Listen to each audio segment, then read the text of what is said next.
ಹೈಕೋರ್ಟ್ನ ವಕೀಲರಾಗಿರುವಂತಹ ಸುನಿಲ್ ಕುಮಾರ್ ಅವರು ನಮ್ಮೊಟ್ಟಿಗೆ ದೂರವಾಣಿ ಸಂಪರ್ಕದಲ್ಲಿದ್ದಾರೆ. ಸರ್ ನಮಸ್ತೆ. ನಮಸ್ತೆ. ಸರ್, ಈ ದರ್ಶನ್ರ ಪ್ರಕರಣಕ್ಕೆ ಸಂಬಂಧಪಟ್ಟ ಹಾಗೆ ಸುಪ್ರೀಂ ಕೋರ್ಟ್ ತೀರ್ಪನ್ನ ಈಗಾಗಲೇ ಗಮನಿಸಿರ್ತೀರಿ. ಮೊದಲಿಗೆ ಏನು ಹೇಳ್ತೀರಿ? ಇದೊಂದು ಚಾರಿತ್ರಿಕವಾದಂತಹ ತೀರ್ಪು ಅಂತ ನಾನು ಮೊದಲು ಹೇಳ್ತೀನಿ. ಇಡೀ ದೇಶಕ್ಕೆ ಒಂದು ಸ್ಪಷ್ಟವಾದಂತಹ ಒಂದು ಮೆಸೇಜ್ ಕೊಡಬೇಕು.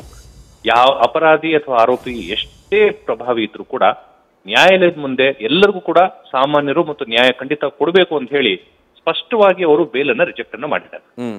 ಈಗ ದರ್ಶನ್ ಸೇರಿದಂತೆ 7 ಆರೋಪಿಗಳಿಗೂ ಕೂಡ ಇಮಿಡಿಯೇಟ್ಲಿ ಅವರು ಸರೆಂಡರ್ ಆಗಬೇಕು ಅಥವಾ ಅವ್ರನ್ನ ಕಸ್ಟಡಿಗೆ ತಗೊಳ್ಳಿ ಅಂತ ಆದೇಶ ಮಾಡಿದ್ದಾರೆ. ದರ್ಶನ್ ಅವರ ಪರವಾಗಿ ಅನೇಕ ಪ್ರಬಲವಾದಂತಹ ಅಂಶಗಳನ್ನ ಇಟ್ಕೊಂಡು ವಾದ ಮಂಡನೆ ಮಾಡಿದ್ದಾರೆ. ಮತ್ತೆ ರಾಜ್ಯ ಸರ್ಕಾರದ ಕಡೆನೂ ಕೂಡ ತುಂಬಾ ಪ್ರಬಲವಾಗಿ ಇಲ್ಲ, ಈತ ತುಂಬಾ ಪ್ರಭಾವಿ ಇದ್ದಾನೆ, ಹೊರಗೆ ಬಂದ್ರೆ ಖಂಡಿತವಾಗ್ಲೂ ವಿಟ್ನೆಸ್ಗಳನ್ನ ಥ್ರೆಟನ್ ಮಾಡ್ತಾನೆ, ಮತ್ತು ಈತ ಮೆಡಿಕಲ್ ಬೇಲ್ ಮೇಲೆ ಹೊರಗೆ ಬಂದು ಶೂಟಿಂಗ್ ಗಳಲ್ಲೆಲ್ಲ ಪಾರ್ಟಿಸಿಪೇಟ್ ಮಾಡ್ತಿದ್ದಾನೆ, ಜೈಲಲ್ಲಿ ಕೂಡ ತನ್ನ ಕಾಂಡಕ್ಟ್ ಸರಿ ಇಲ್ಲ, ಎಲ್ಲ ಆರೋಪಿಗಳ ಜೊತೆ ಕುತ್ಕೊಂಡು ಸಿಗರೇಟ್ ಕುಡಿಯುವಂಥದ್ದು, ಜೈಲಿನ ಅಧಿಕಾರಿಗಳನ್ನು ಕೂಡ ತನ್ನ ಕೈ ವಶ ಮಾಡ್ಕೊಂಡಿದ್ದಾನೆ. ಹಾಗಾಗಿ ಖಂಡಿತವಾಗ್ಲೂ ತಾವು ಇದನ್ನ ರಿಜೆಕ್ಟ್ ಮಾಡಬೇಕು ಅಂತ ಹೇಳಿದ್ರು. ಹಾಗಾಗಿ ಪರಿಡಿವಾಳ ಮತ್ತು ಜಸ್ಟಿಸ್ ಮಹಾದೇವನ್ ರವರ ಬೆಂಚು ಒಂದು ಸೀರಿಯಸ್ ಮೆಸೇಜ್ ಅನ್ನ ಕೊಟ್ಟಿದೆ. ಎಲ್ಲ ಹೈಕೋರ್ಟ್ಗಳಿಗೂ ಕೂಡ ಈ ತೀರ್ಪು ಕೊಡಬೇಕು ಮತ್ತು ಈ ತೀರ್ಪನ್ನ ಫಾಲೋ ಮಾಡಬೇಕು. ನೆಕ್ಸ್ಟ್ ಸೀರಿಯಸ್ ಪ್ರಕರಣಗಳಲ್ಲಿ ಇದ್ರ ಪ್ರಕಾರ ಸೀರಿಯಸ್ ಆಗಿ ನಾವು ತೀರ್ಮಾನ ಮಾಡ್ಕೊಂಡು ತಮ್ಮ ವಿವೇಚನಾ ಶಕ್ತಿಯನ್ನು ಕರೆಕ್ಟ್ ಆಗಿ ಬಳಸಬೇಕು ಅಂತ ಒಂದು ಸ್ಪಷ್ಟವಾದಂತ ಸಂದೇಶ ಕೊಟ್ಟಿದೆ. ಓಕೆ ಸರ್, ಈಗ ಇಡೀ ತೀರ್ಪನ್ನ ನೀವು ಈಗಾಗಲೇ ಗಮನಿಸಿರ್ತೀರಿ ಅಂತ ಭಾವಿಸ್ತೀನಿ. ಸುಪ್ರೀಂ ಕೋರ್ಟ್ನ ಅಬ್ಸರ್ವೇಷನ್ಸ್ ಏನು? ಯಾಕಂದ್ರೆ ನೀವು ಹೇಳಿದಾಗೆ ಆರೋಪಿಗಳು ಎಷ್ಟು ಪ್ರಭಾವಿಯಾಗಿದ್ರು ಮತ್ತೆ ಅವರ ನಡವಳಿಕೆಗಳು ಹೇಗಿತ್ತು ಒಂದು, ಜೊತೆಗೆ ಹೈಕೋರ್ಟ್ ಇದರಲ್ಲಿ ಕೊಟ್ಟಿದ್ದಂತಹ ತೀರ್ಪನ್ನು ಕೂಡ ಮರು ವ್ಯಾಖ್ಯಾನಿಸಿದೆ ಸುಪ್ರೀಂ ಕೋರ್ಟ್. ಆ ಬಗ್ಗೆ ಹೇಳೋದಾದ್ರೆ ನೋಡಿ, ಸುಪ್ರೀಂ ಕೋರ್ಟ್ ಏನ್ ಹೇಳುತ್ತೆ ಅಂದ್ರೆ ಹೈಕೋರ್ಟ್ ಬರೀ ಟೆಕ್ನಿಕಲ್ ಆಸ್ಪೆಕ್ಟ್ಸ್ ಮೇಲೆ ಮಾತ್ರ ಬೇಲ್ ಅನ್ನ ಕನ್ಸಿಡರ್ ಮಾಡಿದೆ.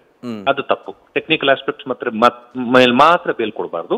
ಎರಡನೇದು, ಯಾವುದೇ ಪ್ರಕರಣ ಇದ್ರೆ ಅದರ ಗಾಂಭೀರ್ಯತೆ ಏನಿದೆ, ಸಮಾಜದ ಮೇಲೆ ಆಗುವಂತ ಪರಿಣಾಮ ಏನಾಗುತ್ತೆ ಅದನ್ನ ನಾವು ನೋಡ್ಬೇಕು. ಬಿಕಾಸ್ ದರ್ಶನ್ ಅವರು ಇನ್ವಾಲ್ವ್ ಆಗಿರುವಂತದ್ದು 302 ಸೆಕ್ಷನ್ 302 ಮರ್ಡರ್ ಪ್ರಕರಣ.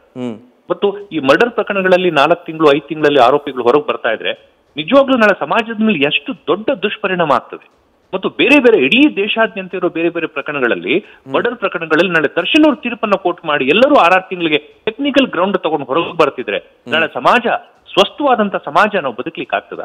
ಮತ್ತು ಯಾರು ನೊಂದಿರ್ತಾರೆ, ವಿಕ್ಟಿಮ್ ಯಾರು ತಮ್ಮ ಮನೆಯ ವ್ಯಕ್ತಿಯನ್ನ ಕಳ್ಕೊಂಡಿರ್ತಾರೆ ಆ ವ್ಯಕ್ತಿಗೂ ನ್ಯಾಯ ಸಿಗ್ಬೇಕಲ್ವಾ? ಮತ್ತು ಪ್ರಭಾವ, ಈ ದರ್ಶನ್ ಅವ್ರ ಪ್ರಭಾವ ಏನು, ಅವ್ರು ಯಾವ social standing in the society, ಸಮಾಜದಲ್ಲಿ ಯಾವ ಸ್ಥಾನದಲ್ಲಿ ಅವ್ರು ಇದ್ದಾರೆ, ಎಷ್ಟು ಇನ್ಫ್ಲೂಯೆನ್ಷಿಯಲ್ ಇದ್ದಾರೆ ಅಂದ್ರೆ ಆಲ್ರೆಡಿ ಜೈಲಿನಲ್ಲಿ ಇರೋರ್ನೇ ತಮ್ಮ ವಶಕ್ಕೆ ತಗೊಂಡು ಅಲ್ಲಿ ಲೀಲಾಜಾಲವಾಗಿ ಓಡಾಡ್ಕೊಂಡಿದ್ದಾರೆ. ಇನ್ನ ತುಂಬಾ ದೊಡ್ಡ ಸೆಲೆಬ್ರಿಟಿ ಇರೋದ್ರಿಂದ ಇವ್ರು ಹೊರಗಿದ್ರೆ ಖಂಡಿತವಾಗ್ಲೂ ಟ್ರಯಲ್ ನಿಷ್ಪಕ್ಷಪಾತವಾಗಿ ಟ್ರಯಲ್ ನಡೆಯೋದು ಸಾಧ್ಯತೆ ಇಲ್ಲ. ಹಾಗಾಗಿ ಈ ಗಂಭೀರವಾದಂತಹ ಪ್ರಕರಣಗಳಲ್ಲಿ ಹೈಕೋರ್ಟ್ ಕೊಟ್ಟಂತಹ ಟೆಕ್ನಿಕಲ್ ಆಸ್ಪೆಕ್ಟ್ಸ್ ಮೇಲೆ ಬೇಲು ತಪ್ಪು, ಮತ್ತು ಹೈಕೋರ್ಟ್ ಎಲ್ಲೋ ಒಂದ್ ಕಡೆ ಅವ್ರ ಕಡೆ ಬೇಲ್ ಕೊಡ್ಲೇಬೇಕು ಅನ್ನೋ ಮಾನದಂಡ ಇಟ್ಕೊಂಡು ಕೊಟ್ಟಿದೆ, ಅದು ತಪ್ಪು. ನಾವು ಇಡೀ ದೇಶಕ್ಕೊಂದು ಸಂದೇಶ ಕೊಡ್ತಾ ಇದೀವಿ. ಗಂಭೀರವಾದ ಪ್ರಕರಣಗಳಲ್ಲಿ ಹೈಕೋರ್ಟ್ ತುಂಬಾ ಗಂಭೀರವಾಗಿ ತಗೋಬೇಕು ಮತ್ತು ಸುಮ್ಮನೆ ವಿತೌಟ್ ಎನಿ ರೀಸನ್ ಬೇಲ್ ಕೊಡಬಾರ್ದು ಅಂತ ಹೇಳಿ ಸ್ಪಷ್ಟ ಸಂದೇಶವನ್ನು ಸುಪ್ರೀಂ ಕೋರ್ಟ್ ಕೊಟ್ಟಿದೆ. ಓಕೆ ಸರ್, ಮತ್ತೊಂದು ಕುತೂಹಲಕ್ಕೆ ಕೇಳ್ತೀನಿ. ಈಗಾಗಲೇ ತಕ್ಷಣ ಅರೆಸ್ಟ್ ಮಾಡಬೇಕು ಅಂತ ಸುಪ್ರೀಂ ಕೋರ್ಟ್ ಹೇಳಿದೆ.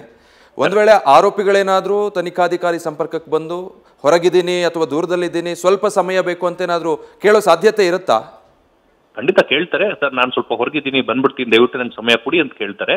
ಬಟ್ ಪೊಲೀಸ್ ಅಧಿಕಾರಿಗಳಿಗೆ ಯಾವುದೇ ಆಪ್ಷನ್ ಇಲ್ಲ.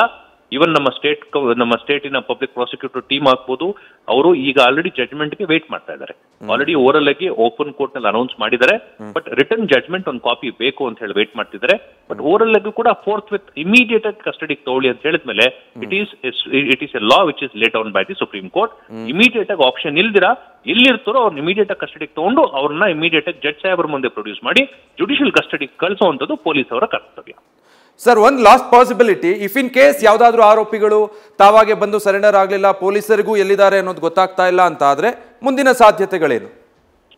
ಒಂದು ಪಕ್ಷ ಆರೋಪಿಗಳು ಅಬ್ಸ್ಕಾಂಡ್ ಹಾಕ್ಬಿಟ್ರು, ಎಸ್ ನೀವು ಹೇಳಿದ ಸತ್ಯ, ಆ ಪಾಸಿಬಿಲಿಟಿ ಕೂಡ ಇದೆ. ಬಿಕಾಸ್ ಇದರಲ್ಲಿ 7 ಆರೋಪಿಗಳಿದ್ದಾರೆ. ಕೆಲವರು ಅಬ್ಸ್ಕಾಂಡ್ ಹಾಕ್ಬಿಟ್ರು, ಔಸ್ಕೊಂಡ್ಬಿಟ್ರು, ಪೊಲೀಸರ ಕೈಗೆ ಸಿಕ್ಕಿಲ್ಲ. ಆಗ ಪೊಲೀಸರು ಇಮಿಡಿಯೇಟ್ ಆಗಿ ಅವ್ರನ್ನ ಹುಡುಕಿ ಎಲ್ಲಿದ್ರು ಕೂಡ ಕರ್ಕೊಂಡು ಅವ್ರನ್ನ ಅರೆಸ್ಟ್ ಮಾಡೇ ಮಾಡ್ತಾರೆ.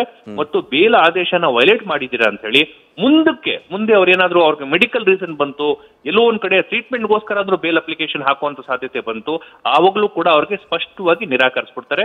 ಪ್ರಜ್ವಲ್ ರೇವಣ್ಣ ಅವರ ಪ್ರಕರಣ ಜ್ವಲಂತ ಉದಾಹರಣೆ. ಅವರು ತಪ್ಪಿಸ್ಕೊಂಡು ಫಾರಿನ್ ಜಾಮೀನಲ್ಲಿ ಕೂತಾಗ ಯಾಕೆ ಅವ್ರು ಬಂದಿಲ್ಲ ಅಂತ ಹೇಳಿ ಅವರೆಲ್ಲ ಬೇಲ್ ಪ್ರಕರಣಗಳಲ್ಲೂ ಕೂಡ ಈ ಅಂಶ ಅತಿ ದೊಡ್ಡವಾಗಿ ಬಂತು. ಇವ್ರಿಗೆ ಬೇಲ್ ಕೊಟ್ಟರೆ ಖಂಡಿತವಾಗ್ಲೂ ಬರೋದಿಲ್ಲ ಅಂತ ಹೇಳಿ ಪರ್ಚುವಲ್ ರೇವಣ್ಣ ಪ್ರಕರಣ ಕೂಡ ಸೀರಿಯಸ್ ಆಗಿ ಬೇಲ್ನ ರಿಜೆಕ್ಟ್ ಆಗಿದೆ. ಸಿಮಿಲರ್ಲಿ ಅಬ್ಸ್ಕಾಂಡ್ ಆಯ್ತು ಅಂದ್ರೆ ಅವ್ರಿಗೆ ಮುಂದೆ ಯಾವುದೇ ಕಾರಣಗಳಿಂದ, ತಾಂತ್ರಿಕ ಅಥವಾ ವೈದ್ಯಕೀಯ ಕಾರಣಗಳಿಂದ ಅವ್ರಿಗೆ ಬೇಲ್ ಕೊಡೋದಿಲ್ಲ ಮತ್ತು ಪೊಲೀಸ್ ಅವರು ಸ್ಪಷ್ಟವಾಗಿ ಇಮಿಡಿಯೇಟ್ ಆಗಿ ಅವ್ರನ್ನ ಅರೆಸ್ಟ್ ಮಾಡಿ ಕರ್ಕೊಂಡ್ಬಂದು ಕಸ್ಟಡಿ ಕೊಡ್ತಾರೆ. All right, thank you sir. ಮತ್ತೇನಾದರೂ ಮಾಹಿತಿ ಬೇಕಿದ್ರೆ ಮತ್ತೆ ನ್ಯೂಸ್ ಫಸ್ಟ್ ನಿಮ್ಮನ್ನ ಸಂಪರ್ಕಿಸುತ್ತೆ. ಧನ್ಯವಾದ ಮಾತಾಡಿದ್ದಕ್ಕೆ. ನ್ಯೂಸ್ ಫಸ್ಟ್ ನಿರ್ಭೀತಿಯಿಂದ ನಿಮ್ಮ ಪರವಾಗಿ.